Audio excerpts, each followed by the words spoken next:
Ez dira egunero egunkarietan ateratzen. Ez dira astebururo milaka persona joaten haiek animatzera. Eta hala ere, egiten dute. Goiz esnatu 12 gradutan itsasora sartzeko, testu inguruan jartzeagatik ondartzako ura 22 gradutan fresko dagoela iruditzen zaizu. Bizkarra tolestu ikasten, gero tolesten jarraitzeko estik batekin bolaren atzetik. Egunero saiatu erlojuari 100 bat irabazten, edo milimetro bat urrunago salto egiten. Eta gehiago ezin dela dirudien arren, saiatzen jarraitu.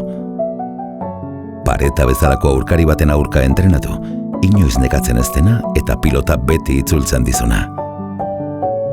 Pentsa genezake egiten dutenak ez duela zentzurik.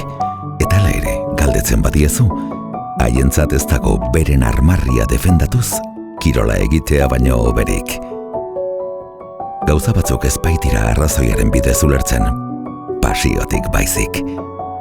Eta gauza gutxi dira barrutik mugitzen gaituenari kasu egitea baino benetakoagorik, zoriontsu egiten zaituenari denbora eskaintzea bezalakorik. Batzuetan sufriarazten bazaitu ere. Familia txuri urdin osoan ilusio bera partekatzen dugu, izateko eta bizitza ulertzeko modu bat.